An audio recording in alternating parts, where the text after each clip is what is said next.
students, now we'll talk about the wave optics. This is chapter number 10. So you have studied the ray optics and optical instruments very well. Now, what is the need of studying this wave optics? Ray optics में हम क्या करते थे, कोई भी image को हमको decide करना था, that was totally a geometrical interpretation, है ना, in determining the image of any object. But there are some, we discussed so many phenomena in the ray optics like reflection, refraction and dispersion. So these all phenomena were 100% that was explained by the ray optics, that was explained by the ray optics. But there were some phenomena like interference, diffraction and polarization. These kind of phenomena were not able, this ray optics was not able to explain such kind of phenomena. So we need a new optics called the wave optics. The wave optics is nothing but a wave that comprises of large number of propagating waves, a bunch of the propagating waves, alright. So what kind of waves that are electromagnetic waves, my friends. So this is a basic thing I will tell you. This chapter is totally based on the wave optics. So we will talk about that in the more further detail. We have talked about the ray optics very well and optical instruments. Now this is quantum optics, is the advanced topic that is out of your syllabus. So in that quantum optics we consider the energies quantized, है ना, we consider single photons in that case. एक light क्या है कि large number of single photons से बना होता है ना. तो वहाँ पे क्वांटाइजेशन, क्वांटम मैकेनिक्स एक टाइप का फिजिक्स की एक ब्रांच होती है, क्वांटम मैकेनिक्स, उसमें स्टडी किया जाता है वो, ठीक है. So that is out of your syllabus. So first you neglect it and you just focus on this wave optics, ठीक है. तो इलेक्ट्रोमैग्नेटिक वेव्स ही होती हैं ये एक टाइप से, और इसका हम जनरली जो इंटरप्रिटेशन करते हैं जो electric field vector and this is magnetic field, alright, this is magnetic field. So they are always perpendicular to each other, है ना. This is along x-axis, this is along y-axis. The direction of propagation will be along z-axis. So x, y, z, है ना. तो कभी भी आपका यदि electric field x-axis में है और मैग्नेटिक फील्ड y-axis में है, तो definitely the direction of propagation will be along z-axis. All right. So if you can write one more thing here. This omega can be written as, मैंने पहले भी बताया था, this is 2 pi nu or f. F is the frequency of, है ना, and this k is the wave vector that is fixed for any particular wave at any instant. at किसी भी time पे आपका वेव वेक्टर क्या होगा, इतना. मैं अभी इसको और फर्दर डिटेल में इसको और समझाऊंगा, आपको समझ में आ जाएगा. तो यहाँ पे आप इतना समझिए, this is the wave vector and is defined by k equals to 2 pi by lambda, ठीक है. सो वेरी इंपॉर्टेंट कॉन्सेप्ट, ये बहुत ही ज्यादा न्यूमेरिकल्स वगैरह में यूज होते हैं, इसको आप दिमाग में रखिएगा, ठीक है. तो आप किसी भी लैम्डा से आप इजीली वेव वेक्टर को निकाल सकते हो, और आप क्या निकाल सकते हो, यदि आपको फ्रीक्वेंसी पता है तो आप ओमेगा निकाल सकते हो. This is all about. So what kind of electromagnetic waves, let us यहां पे जो हम बात करने जा रहे हैं, that is for 400 nanometre to 750 nanometre, that is violet to red range, है ना. आपको एक चीज पता है कि जैसे जैसे आपका इस रेंज में 390 से आप जैसे जैसे ऊपर जाते हो और 750 तक जाते हो, तो आपका कंटीन्यूअस क्या होता है, चेंज होता है कलर में. विजिबल लाइट की बात है, विजिबल रेंज की बात कर रहा हूं मैं. तो यहाँ पे आप देखो 390 to 420 that is violet, 420 to 450 ये क्या है आपका, दिस इज, है ना, this is your wavelength. Clear students. So this is your wavelength. 390 to 420 it is violet, 420 to 450 it is I, that's indigo, and 450 to 500 it is blue, and 500 to 550 it is green, and yellow, orange, and red, so on. So you can see here it has a red has a very larger wavelength as compared to the violet, है ना. आप देख रहे हैं. तो इसको यदि exactly मैं ऐसा नहीं कह रहा हूँ कि ये perfectly इसी नंबर पे जाके फिक्स होगा. इट कैन वेरी, है ना. तो एक जनरल सेंस को एक समझने के लिए आपको एक not precise but value, but approximate value है आपकी जो मैंने यहाँ पे नोट डाउन किया है. तो आप इतना समझ लीजिए कि ये जो रेंज है जनरली जो कलर्स की, that lies in between these two, है ना, इसके बीच में. तो ये वेरी इंपॉर्टेंट कॉन्सेप्ट है in the terms of nanometre. तो यहाँ पे जो कुछ भी हम बात करने जा रहे हैं वेव ऑप्टिक्स में, that is totally based on this reason, ठीक है. 390 that is 400 to 750 nanometers, that is in the visible range. So One more interesting fact I'm telling you that the speed of light is, you know very well, that is 3 into 10 power 8 meter per second.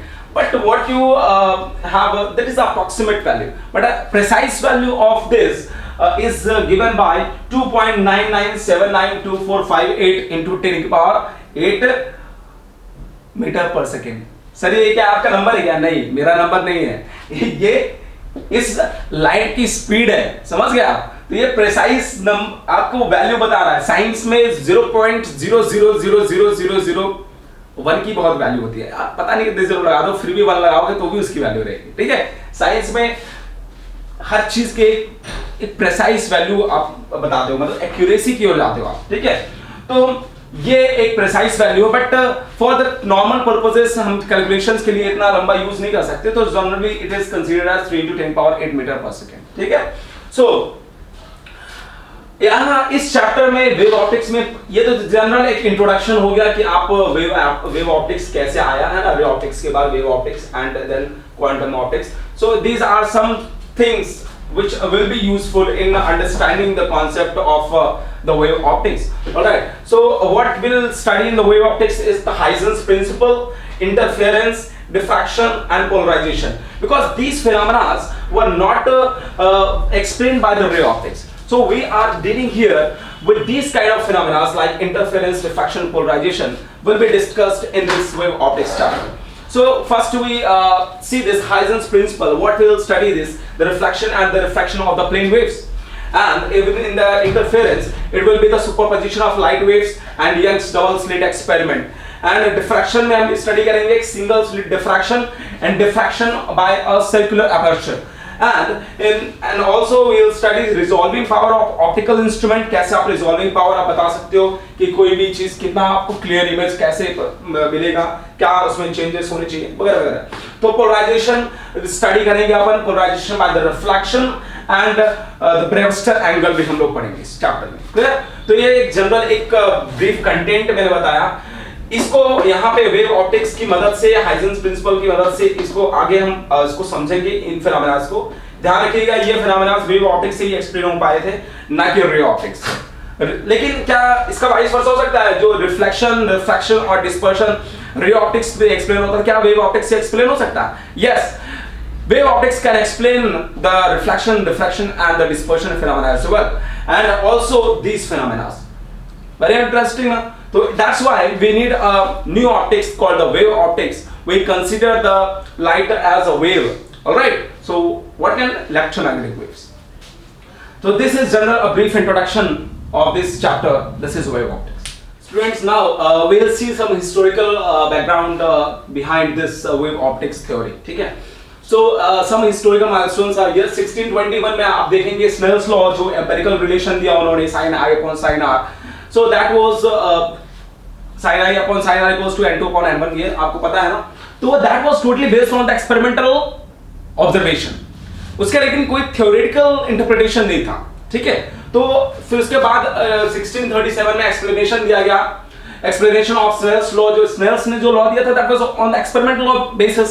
तो उसको theoretical model देने के लिए डिस्कार्टिस ने एक दिया है ना, एक थ्योरी दिया based on the corpuscular model of light and later established by the Newton, है ना. तो इसको establish कर दिया गया न्यूटन के द्वारा, जो एक्सपेरिमेंटल ऑब्जर्वेशन तो था ही, लेकिन उसको एक थ्योरेटिकल मॉडल देने में वो कामयाब थे. corpuscular model of light इसको बोला जाता है, established by the Newton.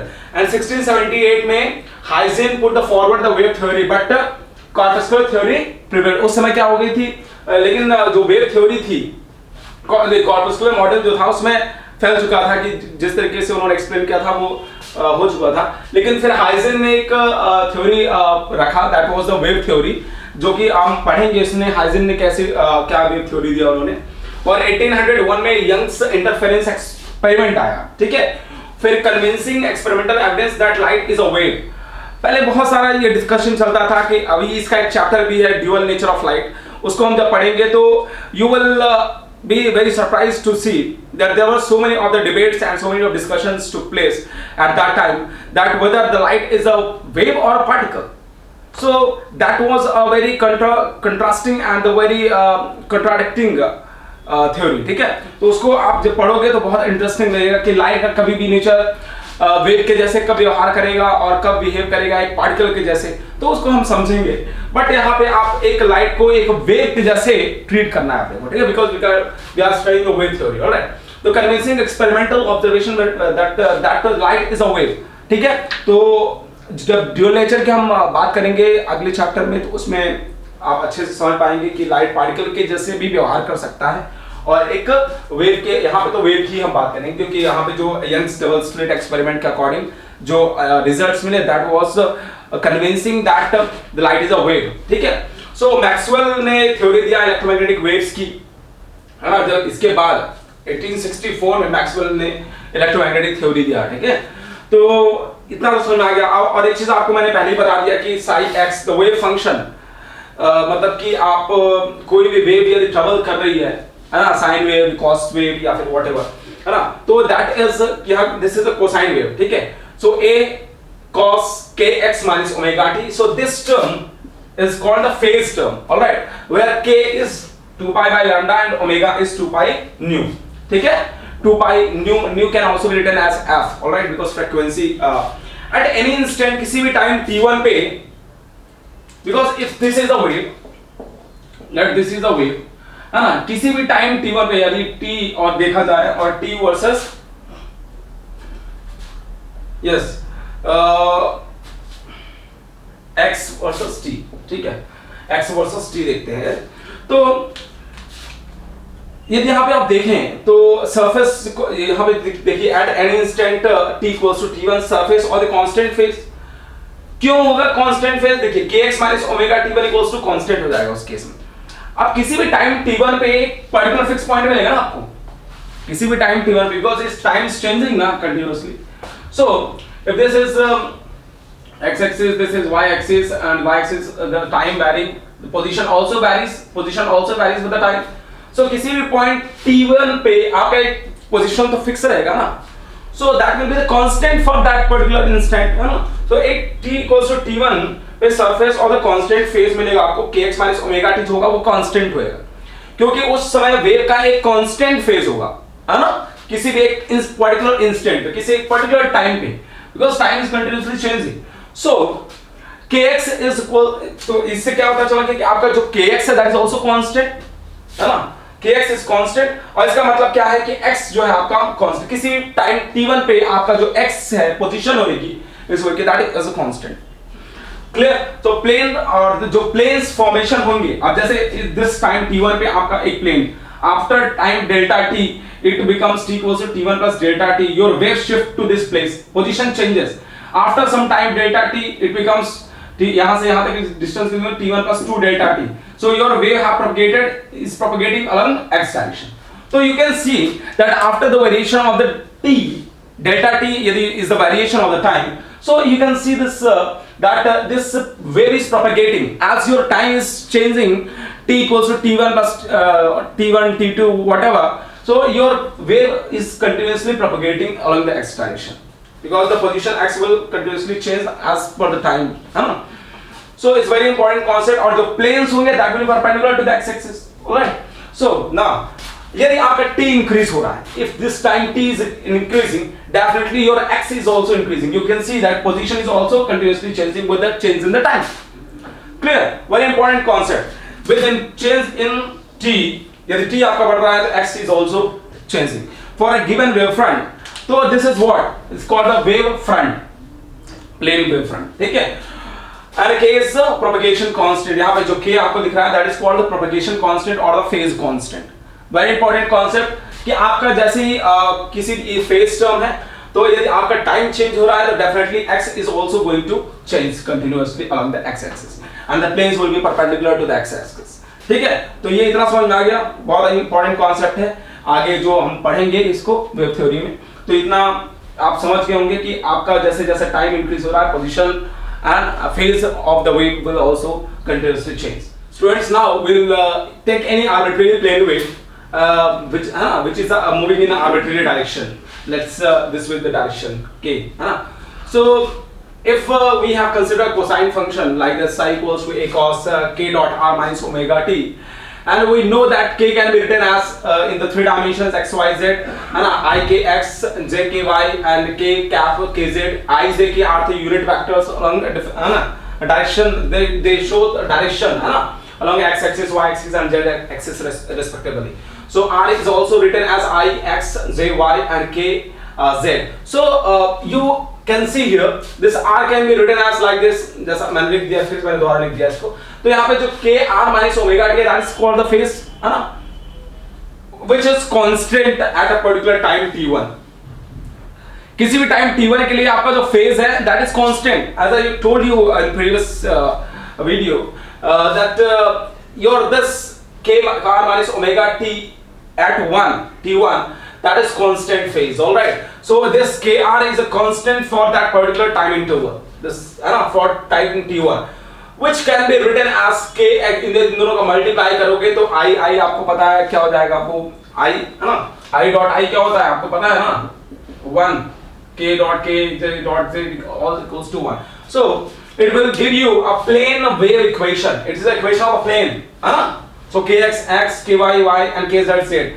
That means your light is propagating with increase in t. जैसे जैसे आप t का बढ़ता जाएगा वैसे वैसे आपका लाइट ये जो एक पर्टिकुलर फेज के साथ, एक कांस्टेंट फेज के साथ वो क्या हो जाएगा, मूव करता जाएगा. And that is the equation of plane. So that means plane is moving continuously, है ना, at a particular direction. So as k is perpendicular to the plane, है ना, k जो होगा that is perpendicular to the planes. So its direction represents the direction of propagation of the wave. k क्या बताता है आपका, that tells you the direction of propagation of the wave. All right, so that can be written as that is also called the wave number 2 by lambda. That's called propagation constant. हर एक time interval, हर एक time t1 पे आपका एक जो propagation constant होगा that is fixed. All right, so if you consider this is the case for the plane wave, that you have got an equation for the plane, है ना, when you have this phase constant, है ना. So this kr was constant at this time and it's all about that I told you. But if you consider a spherical wave like this, है ना, यदि आप spherical wave consider कर रहे हो आपका, है ना, इस तरीके से, जैसे इसमें आपका अभी मैं हाइजेंस प्रिंसिपल आपको बताऊंगा, जिसमें जो वेव फ्रंट्स जो जनरेट हो रहे हैं, इसमें जो वेव फ्रंट जनरेट हो रहा है दैट इज प्लेन, है ना, that is the equation of a plane ना. तो इसमें जो आगे वेव फ्रंट्स जनरेट होते जाएंगे दैट इज अ प्लेन, है ना. But in the case of the spherical waves, आपका जो वेव फ्रंट्स जो जनरेट होंगे किसी भी स्फेरिकल सोर्स के पास आसपास, so that will be a spherical wave front, है ना. सिलिंड्रिकल होगा तो सिलिंड्रिकल वेव फ्रंट्स मिलेंगे, है ना. तो डिपेंडिंग ऑन द सोर्स आपका किस तरीके से आपका वेव फ्रंट्स जनरेट होंगे. क्लियर है. तो अभी मैं वेव फ्रंट्स के आपको डेफिनेशन बताऊंगा क्या होता है एक्चुअली. सो स्फेरिकल वेव्स को आप इस तरीके से इक्वेशन ऑफ जो होती है स्फेरिकल वेव्स की that is a by r cos kr minus omega t. तो यहाँ भी आपका जो इक्वेशन है दैट इज, यहाँ पे a by r क्यों आया मैं उसको आपको समझाता हूँ, लेकिन this is the equation for the spherical wave surfaces of the constant phases. यहाँ पे एट टाइम t1 पे आपका जो kr होगा दैट इज आल्सो कांस्टेंट, मतलब जो इसमें स्फेरिकल वेव्स आपको मिलेंगी एक कांस्टेंट r उसकी वैल्यू होगी. दैट मतलब कि हर एक स्फेरिकल वेव का एक कांस्टेंट r होगा, ठीक है, रेडियस, जिसको बोलते हैं surface of the sphere of radius r. So as t increases your r increases, है ना, because that is a function of t ना. As t1 t2 t3, जैसे मैंने आप प्लेन के वेव्स के केस में समझाया था, वैसे स्फेरिकल वेव्स के केस में t1 t2 t3 so many of the time intervals can be taken and respectively you will have different values of r. मतलब हर एक पॉइंट t1 पे आपके r की वैल्यू डिफरेंट होती जाएगी. दैट मींस जैसे जैसे t बढ़ता गया r बढ़ता गया, that means your wave is propagating along the direction, है ना. So this is what I wanted to tell you for a given radius r for a given wavefront. So this is all. These are the wavefronts are generating, है ना. एक type से wavefront क्या हो रहा है, जनरेट, जैसे जैसे आपका t बढ़ रहा है r बढ़ता जा रहा है और इस तरीके से आपके wavefronts जनरेट होते जा रहे हैं. लेकिन इस पे यदि स्फेरिकल सोर्स है तो आपका स्फेरिकल wavefronts, प्लेन है तो प्लेनर जो प्लेन वाले wavefronts मिलेंगे, सिलिंड्रिकल wavefronts मिलेंगे, है ना. So और यहाँ पे एक चीज और, यहाँ पे a by r इसलिए लगता है दोस्तों, देखिए a by r जो होता है takes care of the decrease. अब जैसे मूव कर रहा है आपका वेव जो है सोर्स से मूव कर रहा है तो उसकी इंटेंसिटी तो डिक्रीज होगी ना। ऐसा नहीं है कि आपका इंटेंसिटी जितना यहाँ पे सोर्स पे था वैसे ही आपका हर पॉइंट पे रहेगा, ऐसा तो जरूरी नहीं। With the propagation the intensity also varies, so that this A by R takes care of that. So very important concepts are these. If we have chosen an arbitrary plane wave and here we have chosen a spherical waves, ठीक है। So depending on the different sources we can have the different kind of wavefronts. Students, this is Heisen's principle. All the points on a wavefront, क्योंकि किसी भी wavefront को यदि आप लोगे तो उसका हर एक पॉइंट यहाँ पे क्या कैसा काम करेगा, एक सोर्स की तरह काम करेगा, है ना। That give out secondary wavelets.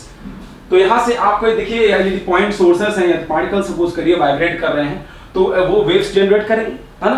तो that will be called secondary wavelets. और यदि हम इस पे इसके हर एक पॉइंट लोकस पे से आप एक टेंजेंट ड्रॉ करें तो आपको क्या मिलेगा, एक सेकेंडरी वेवलेट्स मिलते जाएंगे। क्लियर। तो विच आप देख रहे हो और ये प्रोपगेट किधर कर रहा है, अलोंग दिस डायरेक्शन, है ना। तो propagate outward with the speed of wave, the wave front at a later time delta T. किसी भी टाइम डेल्टा टी पे आपका देखिए आपका यदि वेव यहाँ पे था तो किसी टाइम डेल्टा टी पे आपका वेव फ्रंट यहाँ पे पहुंच गया, फिर किसी time delta two delta T हो जाएगा, आपका वेव फ्रंट यहाँ पे पहुंच जाएगा। तो ऐसे ही आपका जैसे जैसे टाइम बढ़ता जाएगा आपका वेव फ्रंट जो है वो मतलब कि हर एक पॉइंट है सोर्स का काम कर रहा है तो सेकेंडरी वेवलेट्स जनरेट होती जाएंगी, ठीक है। तो wave front at a later time delta T is given by the surface tangent. अब आप देखिए यहाँ पे तो मैंने यहाँ पे बताया कि एक सरफेस से टच करती हुई जो टेंजेंट हम ड्रॉ करेंगे तो that will be our secondary wavelet and और इसका किस तरीके का नेचर होगा, क्योंकि प्लेन वेव है so the plane wave propagate करेगी। यदि मतलब यहाँ पे आप देख रहे हो प्लेन है इक्वेशन, क्योंकि हम प्लेन कंसीडर कर रहे हैं, जो सोर्स है that is giving a secondary wavelets like plane. तो इसी तरीके से आपका जो सोर्सेस, क्योंकि हर पॉइंट सोर्स काम कर रहा है तो यदि आप टेंजेंट ड्रॉ करते जाओगे तो आपका आगे जैसे जैसे प्रोपगेट होता जाएगा आपको प्लेन वेव्स आगे मिलती जाएंगी, मतलब वो टाइम के साथ साथ मूव करता जाएगा, ठीक है। तो new wave front at a later time delta T, जो नया वेव फ्रंट अपने को मिला, एक पहला वेव फ्रंट ये था, लेकिन जैसे टाइम डेल्टा टी चेंज हुआ तो आपका वेव फ्रंट शिफ्ट हो गया कहां पे, यहाँ पे, क्योंकि हर एक पॉइंट क्या कर रहा है काम, एक सोर्स की तरह काम कर रहा है। तो यहाँ के भी पॉइंट सोर्स की तरह काम करेगा। फिर से आप ड्रॉ करो सर्कल्स, फिर से यहाँ पे एक टेंजेंट ड्रॉ करो, फिर से सर्कल ड्रॉ करो, फिर से टेंजेंट ड्रॉ करो। तो इस तरीके से आपका प्लेन वेव प्रोपगेट करता जाएगा with the change in the time. In the same fashion if we have a source which is generating a spherical waves, तो वहां पे भी आपका जो पार्टिकल्स वाइब्रेट कर रहे होंगे that are emitting the light, that are emitting the wave secondary wavelets in the form of the spherical, है ना, स्फीयर के फॉर्म में वो जनरेट करता जाएगा। तो उसमें भी हम क्या करेंगे, एक टाइप से हर एक पॉइंट से लोकस लेके आप एक फिर से ड्रॉ करोगे टेंजेंट हर एक पॉइंट से लेके। तो यहाँ पे जो पर्टिकुलर आपको सेकेंडरी वेवलेट मिलेगा, सेकेंडरी जो आपको मिलेगा, है ना, तो that will B spherical in the nature and spherical shape में होगा, लेकिन और इस किसी टाइम डेल्टा टी पे वो यहाँ से इस तरीके से प्रोपेगेट करता जाएगा और उसकी जो वेलोसिटी होगी that will be the same as the velocity of the wave, है ना। तो जो वेव फ्रंट की जो वेलोसिटी होगी मैंने यहाँ पे लिखा है secondary wavelets which propagate outward with the speed of the wave. जैसे वेव की स्पीड है वैसे ही आपके सेकेंडरी वेवलेट्स भी मूव करते हैं। और इस तरीके से यहाँ पे भी सोर्स का काम करने लगेगा, यहाँ पे भी फिर से आप ड्रॉ करोगे, फिर से एक स्फेरिकल शेप, है ना, फिर से किसी भी पॉइंट मतलब कि फाइनल पॉइंट से लेके ऐसे इस तरीके से, तो वहां फिर से आप एक ड्रॉ कर पाओगे, फिर से इस तरीके से कंटिन्यूअसली प्रोपेगेट होता जाएगा। मतलब हर एक पॉइंट एक सोर्स का काम कर रहा है और इस तरीके से आपका वो क्या कर रहा है, सेकेंडरी वेवलेट्स जनरेट करता जा रहा है ना। और इस तरीके से आप इसे समझ पा रहे हो, इसको बहुत सिंपल सा है और एक बार और पढ़ लेना, बहुत अच्छा लगेगा।